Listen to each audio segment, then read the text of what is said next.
The morning mist hung thick over Norfolk Naval Base on that June day in 1943. Unteroffizier Herman Butcher felt his knees buckle as he stepped onto American soil.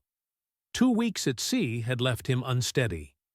Behind him, other prisoners shuffled forward in confusion. What greeted them defied everything they'd been taught about America. Negro workers operated alongside white Americans. Massive machinery hummed in perfect coordination. Women in work clothes commanded heavy equipment with casual expertise. Children hawked newspapers right at the military gates. Nobody seemed afraid of enemy uniforms walking among them. The whispered words came unbidden from Butcher's lips. These Americans had lost their minds entirely. Years later, Butcher would capture these moments in his published memoir. Behind Barbed Wire became one of Germany's most comprehensive records of prisoner life in America. The book appeared in 1952, stunning German readers with its detailed observations. Norfolk sprawled beyond imagination. Over 4,000 acres of docks and warehouses stretched to the horizon. Cranes worked without stopping, loading and unloading vessels in precise choreography. The port handled more tonnage before lunch than Hamburg processed in an entire week. Scale wasn't what shattered their expectations, though. The casualness did that. Civilians wandered freely around military zones. Coffee vendors operated within sight of warships. A brass ensemble played cheerful tunes at a nearby war bond rally. The music drifted across the docks where 2,500 veterans of Rommel's feared Afrika Korps stood in bewildered formation. These represented the first major group among what would total 425,000 German prisoners in American custody by war's end. The coming months would reveal something far more disturbing than American wealth. They would witness a nation fighting for its life while refusing to act desperate. A society so supremely confident it treated deadly enemies like temporary houseguests gone astray. A people whose baffling customs would prove more devastating to Nazi thinking than any military defeat. Processing began with impossibilities stacked upon impossibilities. German military training from Poland through France to North Africa taught clear prisoner protocols. Captives were resources to exploit or burdens to minimize. Geneva Convention rules applied when convenient, disappeared when not. Here, American officers recited Geneva Convention requirements in perfect German. They explained prisoner rights with scholarly precision. They inquired about special dietary needs. Red Cross documentation from June 1943 reveals Jewish American personnel, including sergeants with unmistakably Jewish names, distributed care packages while explaining kosher meal availability for any Jewish prisoners. Several Wehrmacht soldiers laughed nervously. They assumed cruel mockery. They were wrong. American military planning had actually considered religious dietary needs of enemies. Medical examinations obliterated military common sense. Wounded German prisoners received identical penicillin treatment as American troops. That miracle drug barely existed in German field hospitals. Swiss Red Cross inspector Guy Metro documented the absurdity in July 1943. Medical care provided to German POWs equals or surpasses treatment given to American military personnel. Prisoners expressed open disbelief at treatment quality. Integration shocked them further. African American medical staff worked in mixed units at Norfolk, despite segregation elsewhere in American forces. One recorded incident involved a Negro technician drawing blood from Wehrmacht officers for routine health screening. German law forbade such racial contact entirely. Here it was standard military procedure. The mess hall encounter defied all logic. German prisoners found themselves sharing dining space with American sailors. The same enemies who'd been trying to sink each other's ships in Atlantic convoy battles now ate identical meals in the same facility. Americans occupied one section, Germans another, using the same serving lines and receiving the same food quality. American sailors showed minimal interest in their enemies. They focused instead on radio broadcasts of baseball games, more concerned with batting averages than the killers sitting 50 feet away. The train journey inland provided escalating cognitive dissonance. Unlike secretive prisoner movements in Germany, American authorities made zero effort to hide POWs from public view. These weren't cattle cars, but actual passenger coaches with cushioned seating. Trains stopped at regular stations where curious civilians gathered to observe. Union Station in Washington, D.C., became a theater of impossibilities. Hundreds witnessed the scene, documented in station logbooks from June 1943. German prisoners watched American families sending soldiers off to training camps. Wives kissed husbands goodbye in full public view. Children waved small flags enthusiastically. Teenagers shared milkshakes at the station restaurant. The same platform hosted enemies and families, separated only by window glass and guards who seemed more interested in crowd control than prisoner surveillance. Industrial areas should have been camouflaged, hidden, protected from enemy observation. Instead, factories displayed their corporate names in enormous lettering. The Glenn L. Martin aircraft plant in Baltimore featured parking lots visible from passing trains, filled with workers' personal automobiles. Prisoners could literally count B-26 bombers lined up for delivery.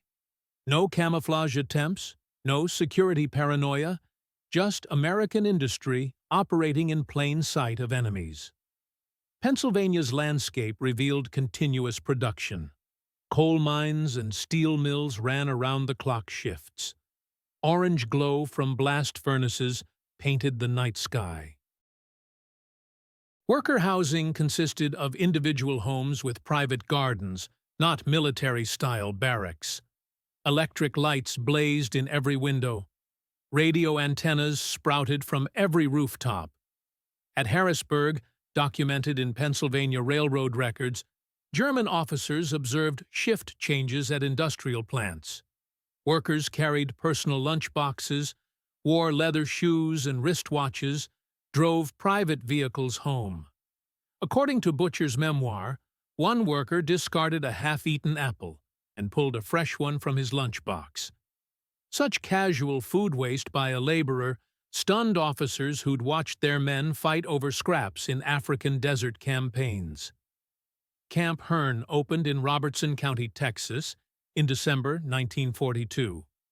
Military records show it eventually housed 4,800 German prisoners on 720 acres. Conditions exceeded what most had experienced as German civilians. Army Corps of Engineers documentation and War Department files thoroughly record the camp's construction and operation.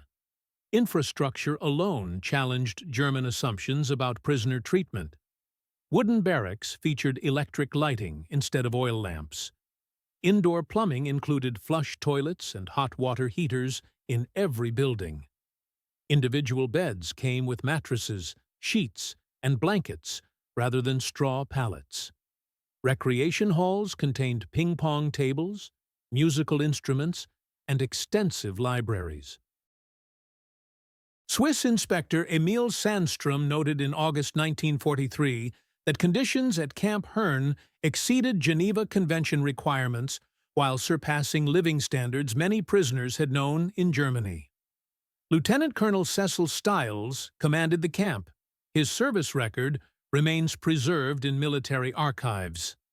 Stiles addressed arriving prisoners in fluent German, having studied the language at university before the war.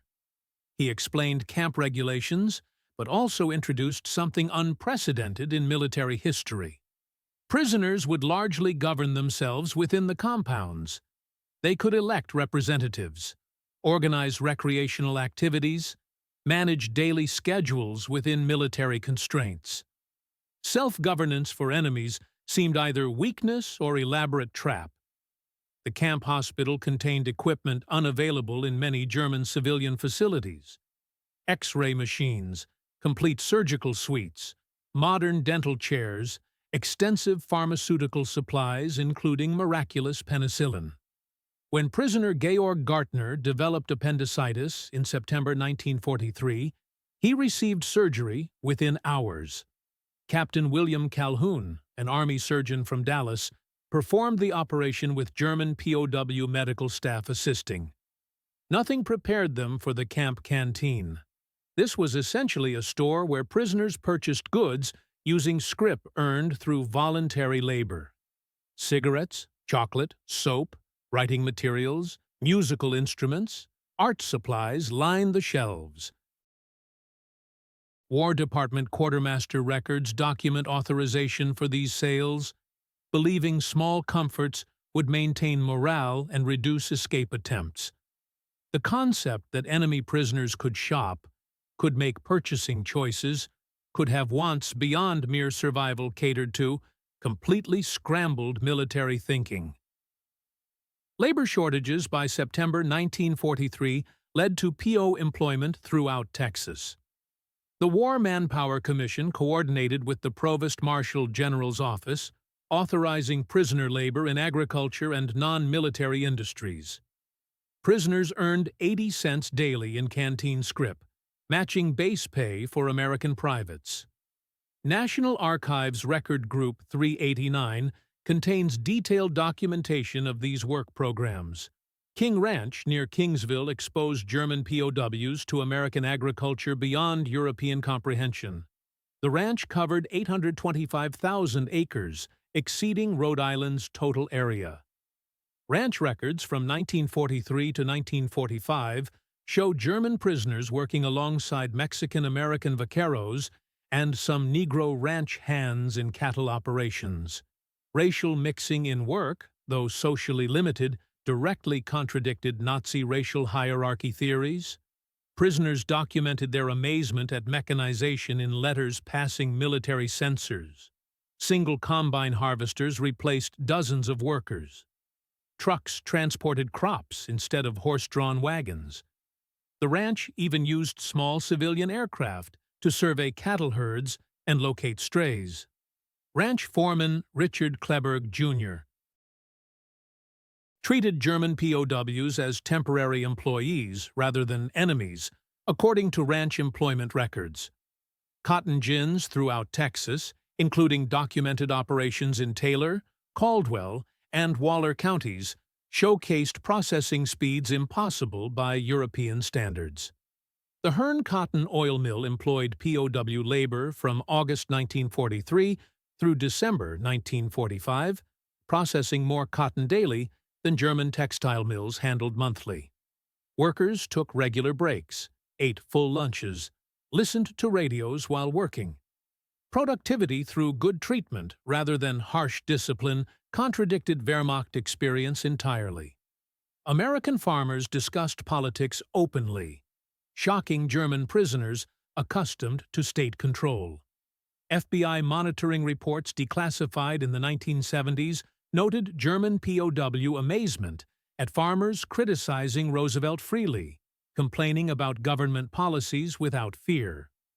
One documented incident near Bryan, Texas, involved a farmer telling a Department of Agriculture inspector to go to hell over crop allocation disputes. The farmer faced no consequences whatsoever. Such defiance would mean death in Nazi Germany. Local newspapers throughout Texas documented German prisoner interactions with American civilians. The Hearn Democrat, Bryan Daily Eagle, and Temple Daily Telegram published stories about POW work details and community encounters. These contemporary accounts verify social interactions that stunned military prisoners. December 1943 brought supervised Christmas shopping outings, exposing POWs to American teenage culture. Young people gathered at drugstore soda fountains, boys and girls together unchaperoned. They danced to jukebox music, including jazz and swing that Nazi ideology labeled degenerate Negro music. They wore fashionable clothing despite wartime, showing no militarization of youth culture. American women's behavior particularly stunned German prisoners. Women drove trucks for the Hearn Cotton Oil Mill, operated businesses along Main Street, supervised male workers in defense plants. At nearby Bryan Army Airfield, part of the Women Air Force Service Pilots Program, female pilots flew military aircraft.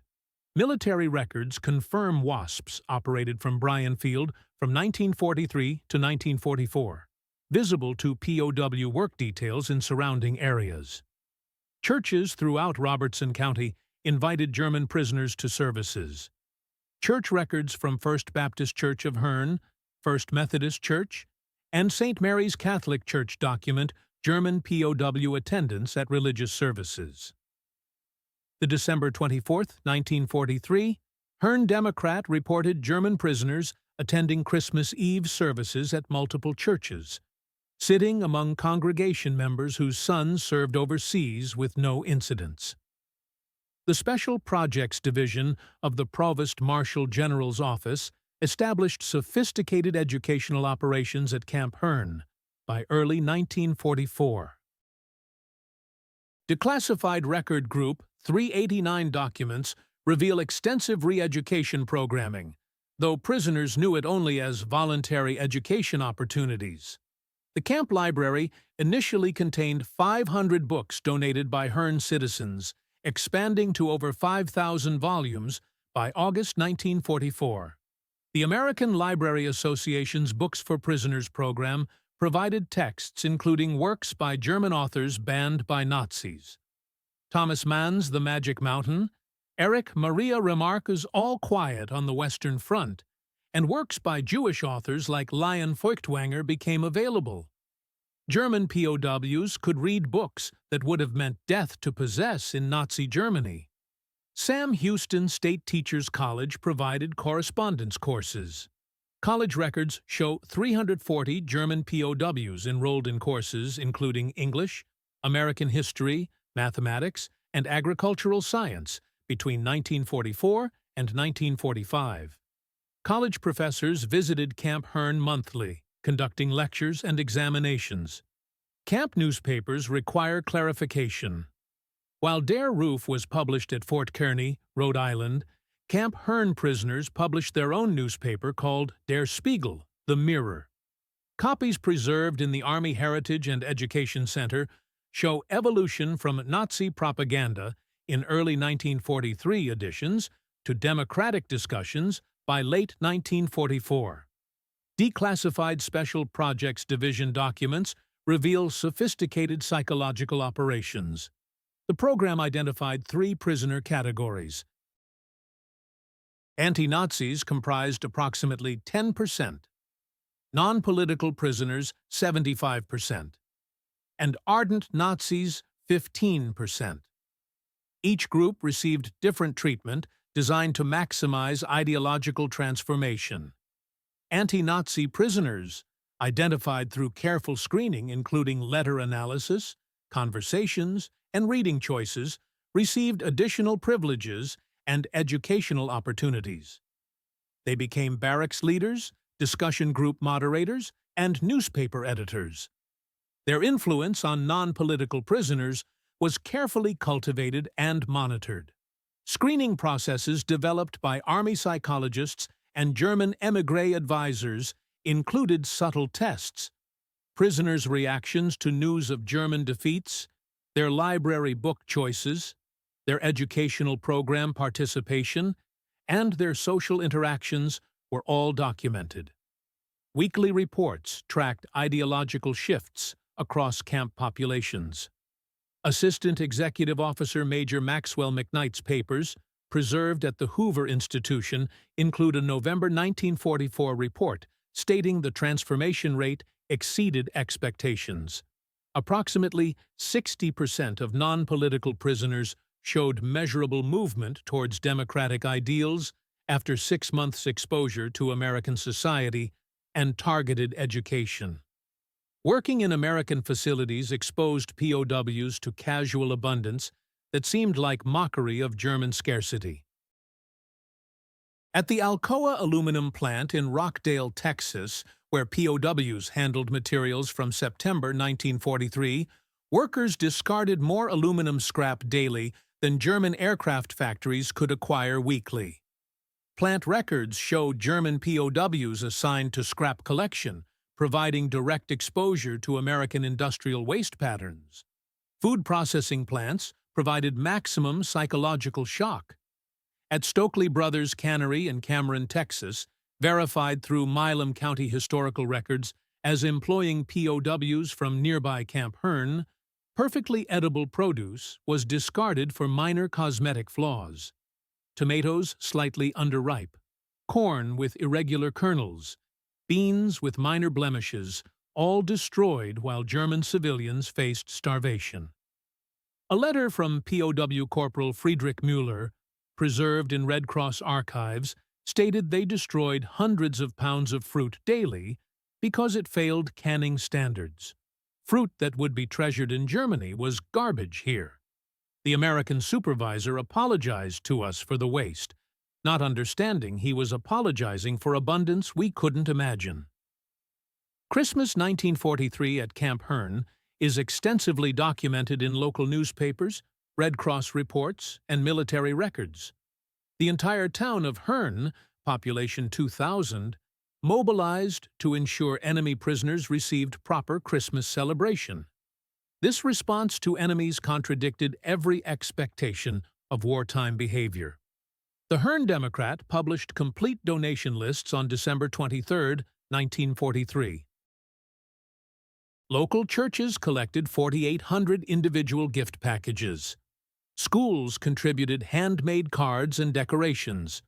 American Legion Post 164, veterans of World War I who had fought Germans, donated cigarettes, candy, and sports equipment to current German enemies. The Lions Club provided musical instruments. The Garden Club decorated the camp with holly and evergreen boughs.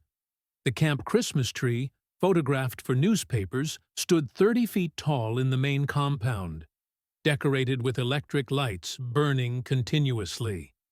Quartermaster records show the camp used more electricity for Christmas decorations than most German villages had for all purposes. Such electrical display would be unthinkable even in peacetime Germany. Local churches performed Christmas concerts in German for prisoners. First Methodist Church Choir learned German Christmas carols phonetically. Mrs. Sarah Patterson, choir director whose son was serving in Italy, led performances. The cognitive dissonance of American mothers singing to enemy soldiers while their sons fought Germans broke several prisoners emotionally, according to Guard reports. The Christmas feast menu, preserved in quartermaster records, included roast turkey at 1 pound per man, ham, candied sweet potatoes, green beans, cornbread stuffing, cranberry sauce, mince pie, apple pie, ice cream, beer for enlisted men, California wine for officers. The meal totaled approximately 5,000 calories per person. Meanwhile, German civilian rations, when available, provided 1,200 calories daily. Working in Texas exposed German POWs to American racial dynamics, contradicting both Nazi propaganda and American reputation. Reality documented in military reports and local newspapers proved more complex than either narrative suggested. At Camp Hearn, Negro soldiers from the 359th Infantry Regiment occasionally served guard duty. German POWs, products of Nazi racial ideology, found themselves taking orders from Black Americans. Several prisoners requested transfers rather than submit to Negro authority. Camp administration denied these requests. Lieutenant Colonel Stiles stated in December 1943 that German prisoner objections to Negro guards were noted and ignored. Yet prisoners also witnessed segregation's contradictions. They could eat in Hearn restaurants, refusing service to the Negro soldiers guarding them. They could attend movie theaters where their guards couldn't sit in main sections. German enemies enjoyed more social freedom in some contexts than American citizens who happened to be black. This paradox of being treated better than some Americans while being enemies scrambled ideological certainty completely.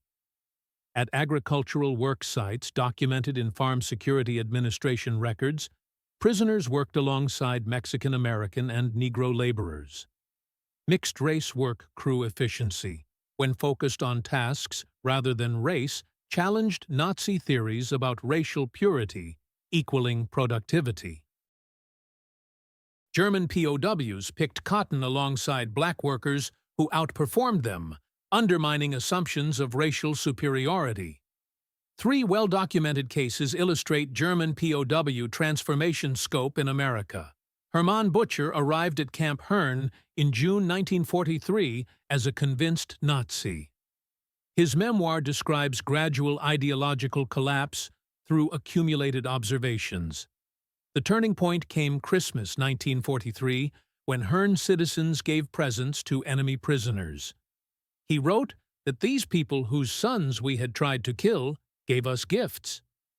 Their kindness wasn't weakness, but strength. The confidence of victors who knew they had already won not just the war, but the peace that would follow. Butcher emigrated to America in 1953, became a citizen in 1958, and worked as an engineer for General Motors until retirement. Georg Gartner escaped from Camp Deming, New Mexico, in September 1945, living under the assumed name Dennis Wiles for 40 years. Rather than fleeing the country, he chose to remain in America illegally, marrying an American woman, raising children, working as a tennis instructor in California. When he finally surrendered in 1985 for a television documentary, he had been American longer than German. His story, documented in his autobiography Hitler's Last Soldier in America, validates the transformative power of American society.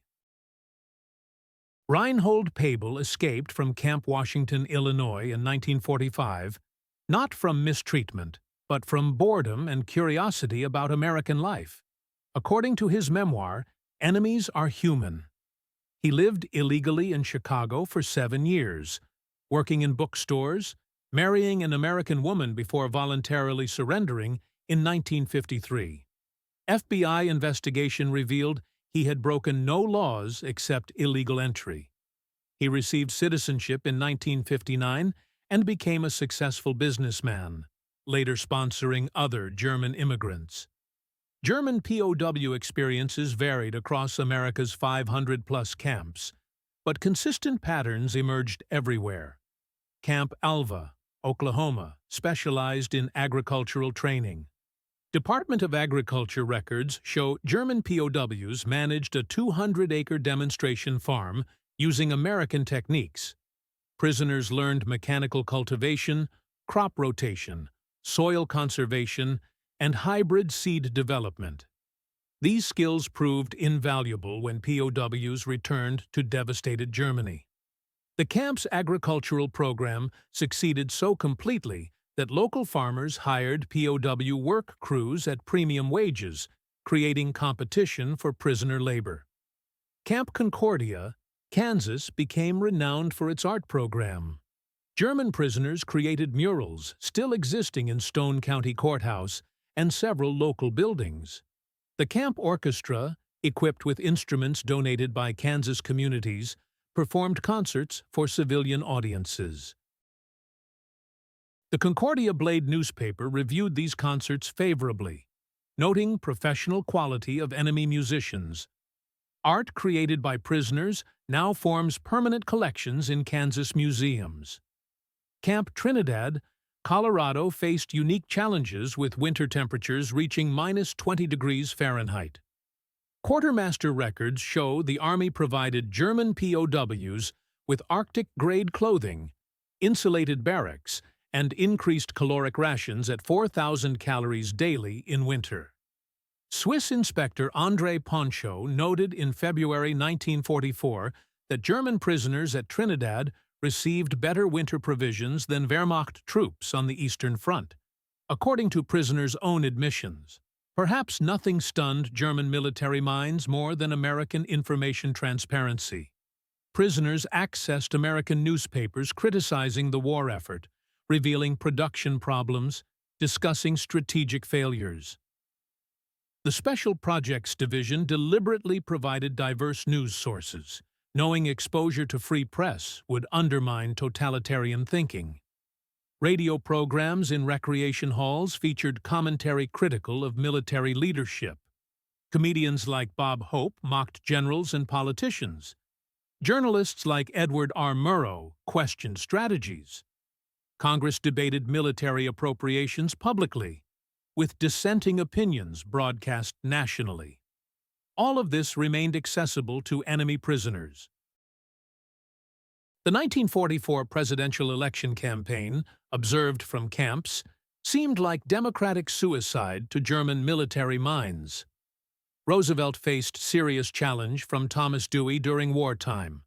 Republicans criticized war management openly. Newspapers published opposition views freely. Political cartoons mocked the commander-in-chief. Yet, the war effort continued, even strengthened. This demonstration of democracy's strength through discord, rather than despite it, fundamentally challenged authoritarian assumptions. International Red Cross inspection reports, available in ICRC archives in Geneva, consistently rated American POW camps above Geneva Convention requirements. These neutral assessments provide crucial verification of camp conditions. Inspector Guy Metro wrote in August 1944 that American camps exceeded treaty requirements in all categories. Food rations equaled or surpassed American military rations. Medical care was equivalent to American military hospitals. Educational and recreational opportunities exceeded many American military training facilities. Specific inspection findings from Camp Hearn included caloric intake at 3,300 to 3,800 calories daily, while Geneva Convention required 2,000. Living space provided 40 square feet per man, when Convention required 27. Medical staff maintained 1 doctor per 500 prisoners, when Convention required 1 per 1,000. Recreation included organized sports, libraries, educational programs, when Convention required adequate recreation. Inspector Emil Sandstrom compared American camps favorably to other nations. Having inspected POW facilities in Canada, Britain, and Australia, I can state definitively that American camps provide superior conditions. The distinction is not just material, but philosophical. Americans treat prisoners as temporarily displaced persons rather than enemies. POWs working in American factories observed production methods revolutionizing their understanding of industrial efficiency. At Lone Star Steel Plant in Dangerfield, Texas, where POWs from Camp Hearn worked from 1944 to 1945, monthly production exceeded the entire Ruhr Valley's annual output before Allied bombing. The secret wasn't just machinery, but motivation. Company records show workers competed for production bonuses, suggested efficiency improvements, took pride in output. Charts displayed each shift's production like sports scores. Workers wore company pins, bought war bonds with overtime pay, painted bomber names on steel designated for military use. Morale drove productivity more than supervision ever could. At Texas railroad yards where POWs loaded materials, coordination astounded German logistics officers. The Missouri-Kansas-Texas Railroad employed POWs at its Smithville Yard, where prisoners witnessed American logistics efficiency. Trains arrived on precise schedules. Loading equipment operated continuously. Telegraph and telephone systems coordinated nationwide transport. No central planning committee, just capitalism organizing itself for war production. As Germany collapsed in spring 1945, American authorities prepared prisoners for return to a destroyed homeland. This preparation, documented in occupation planning records, exceeded simple repatriation requirements. The War Department initiated Project Paperclip for scientists, but also broader programs preparing POWs to rebuild democratic Germany. Courses in civil administration prepared POWs for managing destroyed cities. Agricultural training emphasized feeding starving populations. Medical personnel learned public health techniques for epidemic prevention. Engineers studied infrastructure reconstruction. The Special Projects Division identified potential democratic leaders among prisoners, providing additional training in governance and administration. Preparation scope is documented in Provost Marshal General Reports. By May 1945, 31,000 prisoners enrolled in vocational training. 18,000 studied English. 12,000 participated in agricultural programs. 8,500 in technical courses. 6,200 in business administration. Future Marshall Plan concepts were explained to prisoners before public announcement. State Department officials visited camps, explaining American intentions to rebuild rather than punish Germany. This incomprehensible generosity from victor to vanquished shattered final remnants of Nazi ideology about racial struggle and survival of the fittest. Numbers document transformation scope. Of 425,000 German POWs in America, only 222 escape attempts occurred, representing 0.52%. Only 54 successful escapes lasted more than 30 days, representing 0.01%. Sabotage incidents numbered 7 confirmed cases, representing 0.01%. Work refusals totaled 178 documented incidents, representing 0.04%. Voluntary labor participation reached 87% of eligible prisoners. Post-war surveys conducted by American occupational authorities found 74% of returned POWs held favorable views of American democracy. 61% supported Marshall Plan aid when announced. 55% advocated German-American alliance. 38% expressed desire to emigrate to America. 23% maintained correspondence with American families. Immigration records show 5,000 former POWs legally emigrated to America in the 1950s. Naturalization records indicate 92% became citizens within eligible timeframes. Their American success rate, measured by employment, home ownership, and lack of criminal records, exceeded general immigrant populations.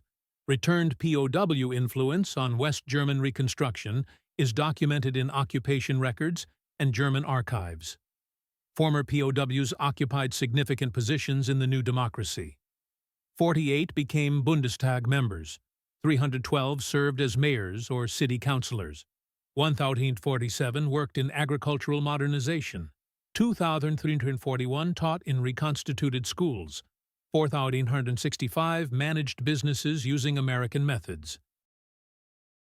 Hans-Georg von Studnitz, former POW and later German industrialist, told American historians in 1965 that they returned from America with more than memories. They brought knowledge of how democracy functions, how free markets operate, how diverse peoples cooperate. They had seen the future and knew it worked. Camp Hearn closed in December 1945, but connections endured permanently.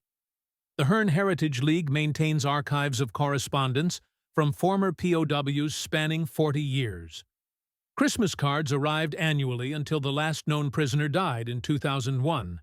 These letters document sustained transformation rather than temporary influence. In 1984, the 40th anniversary of D-Day, 54 former Camp Hearn POWs returned to Texas. The Hearn Democrat covered the reunion extensively.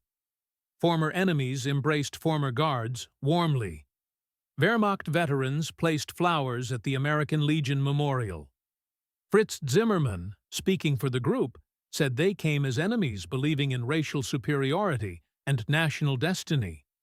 They left as friends, understanding that democracy's chaos is its strength. that diversity creates, rather than weakens, unity. Historians have extensively documented the German PO experience in America. Arnold Kramer's Nazi Prisoners of War in America from 1979 provides comprehensive documentation.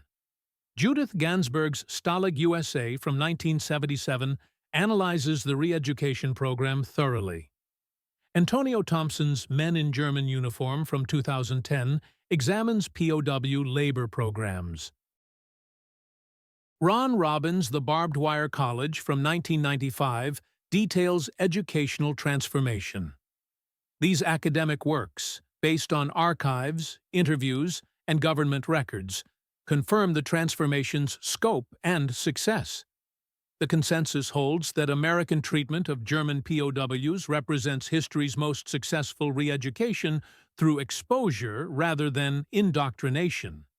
German POWs who reached America between 1943 and 1946 witnessed sights seeming impossible according to their worldview. Every casual freedom, every small kindness, every puzzling generosity accumulated into ideological transformation. They expected to find a weak, divided nation. Instead, they discovered a society so confident it could afford mercy to enemies. Transformation wasn't accomplished through propaganda, but through reality. German POWs saw democracy functioning through apparent chaos. They observed racial integration progressing despite segregation. They watched women exercising authority while maintaining femininity. They experienced enemies becoming friends through simple humanity. These unusual sights, mundane to Americans but revolutionary to products of totalitarianism, accomplished what military defeat alone couldn't achieve. Complete ideological transformation occurred naturally. POWs didn't just witness American power, they experienced American values directly. They didn't just observe democracy, they participated in it actively. America's greatest victory wasn't on battlefields, but in prison camps where enemies became advocates through the simple act of witnessing American reality. The sights that stunned them were unusual only to eyes trained by tyranny. To American eyes, they were just life, messy and imperfect, but free. German POWs came expecting to find enemies everywhere. Instead, they found mirrors of what they could become. Those unusual sights changed not just individual prisoners, but the trajectory of nations forever. In their stunned observations lay the seeds of the Atlantic Alliance, the Marshall Plan, and the democratic reconstruction of Europe. Their transformation proves that sometimes the greatest victories are won not through destruction, but through demonstration, not through propaganda, but through reality, not through hatred, but through humanity. The unusual sights German POWs witnessed in America became the foundation for one of history's most successful transformations from enemy to ally. This story continues to resonate today because it demonstrates democracy's ultimate strength. Not military might, though that proved decisive. Not economic power, though that impressed greatly. But the simple willingness to treat enemies as human beings capable of change, redemption, and growth.